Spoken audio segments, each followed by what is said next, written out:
আসসালামু আলাইকুম। আশা রাখি আপনারা সবাই ভালো আছেন। এখন হচ্ছে দুপুরবেলা মানে 12টা বেজে গেছে। তো সেই জন্য আমি নামাজের আগেই কিছু কাজ সেরে নিচ্ছি।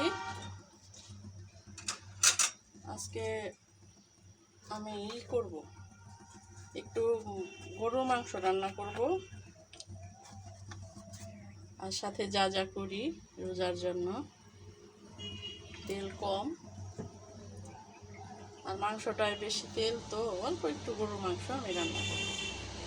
আমি মাংসটা করে নিছি, ভাপ দিয়ে ঝরাই নিছি যে তেলটা যাতে কম থাকে। তেজপাতা,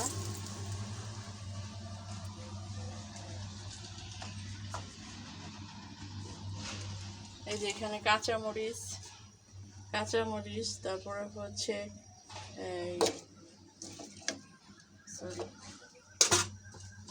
এই যে দিলাম দারচিনি,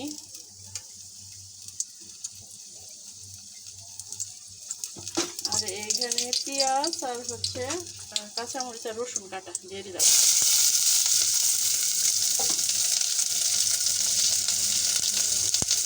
মারিচ এত গরম হচ্ছে,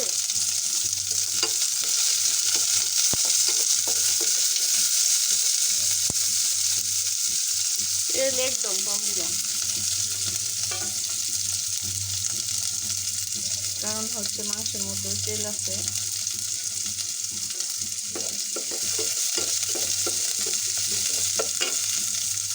এখানে আমি গরম মশলা, আস্ত গরম মশলা, যে দারচিনি, এলাচি, লং, এগুলা, আর কাঁচামরিচ, পেঁয়াজ আর রসুন কেটে দিয়েছি।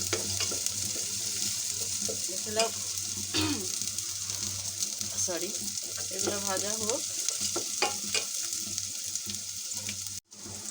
এটার মধ্যে আমি একটু টমেটো দিয়ে দিলাম, পেঁয়াজের সাথেই ভাজা হোক। তারপর আস্তে আস্তে আমি বাটা মশলাগুলো দিয়ে দিলাম। আদা বাটা, রসুন বাটা, জিরা বাটা, হালকা একটু পানি দিই। পানি দিয়ে মশলাগুলো আমি কষাইতে থাকি। আর এই দেখেন টমেটোগুলো আবার নিয়ে আসছি আজকে, কারণ এরপরে আর পাওয়া যাবে না, গাছের প্রায় শেষ, সেই জন্য আবার 5 কেজি নিয়ে আসছি। আর এটা হচ্ছে পেঁয়াজুর জন্য যে মিক্সড পাওয়া যায়, ডালের গুঁড়া পাওয়া যায় পেঁয়াজু ভাজার জন্য। এটা 3-4 পদ মিলিয়ে মিক্সড, সেটা আমি একটু পানি দিয়ে ভিজিয়ে রাখছি। কাঁচামরিচ কেটে দিছি, পেঁয়াজ আর হচ্ছে আলু কেটে দিছি। ওইটা ভিজে একটু নরম হবে, তারপরে একটু মাখাই বানাইতে পারবো। একে একে আমি গুঁড়া মশলা এটার মধ্যে দিয়ে দিই।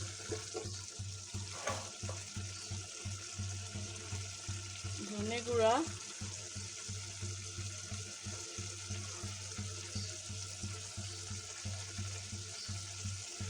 হলুদ,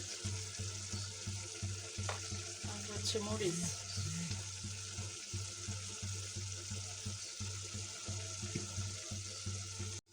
আমার মশলাগুলো কষানো হয়ে গেছে, এখন আমি মাংসটা দিয়ে দিব।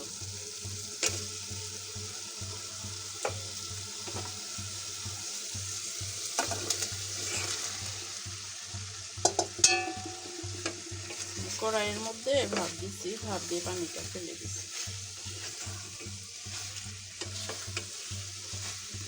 এই সসপ্যানে রান্না করার কারণ হচ্ছে লবণ দিয়ে দিলাম স্বাদ মতো।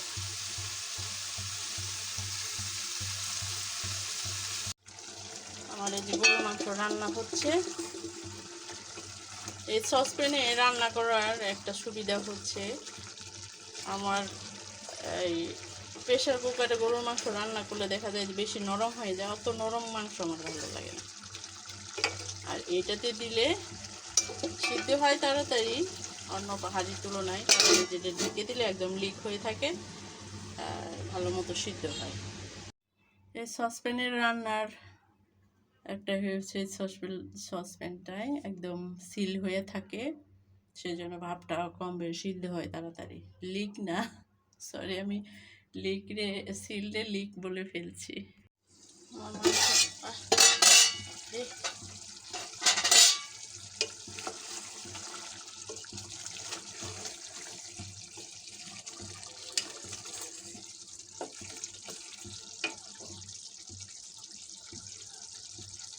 এখন আমি কয়েক পিস আলু দিয়ে দিব।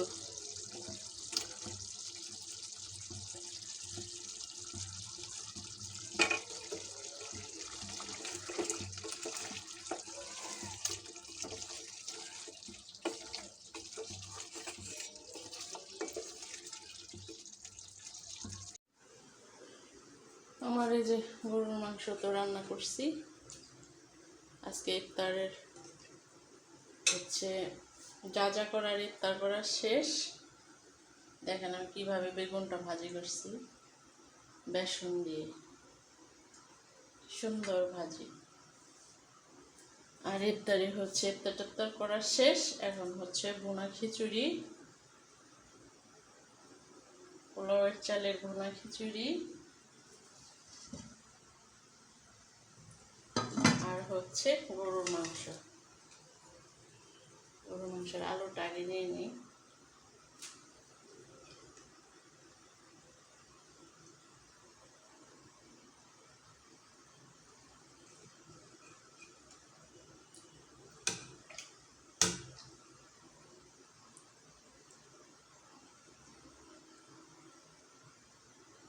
কি সুন্দর বাহারি বেগুন ভাজি,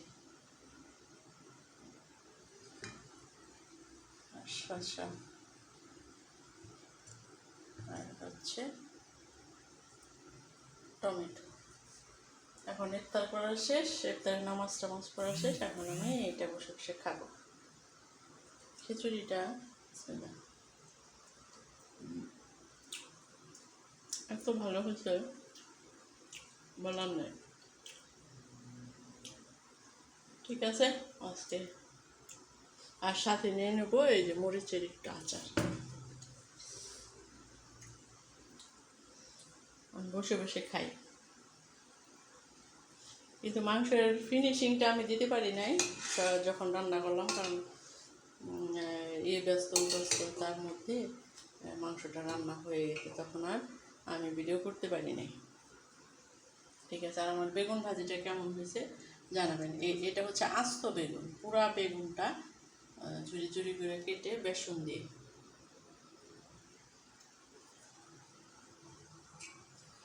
একটু বসে পরে এই যে হাটটা বসে বসে খাবো। ঠিক আছে, আপনারা ভালো থাকবেন আর আমার পাশে থাকবেন।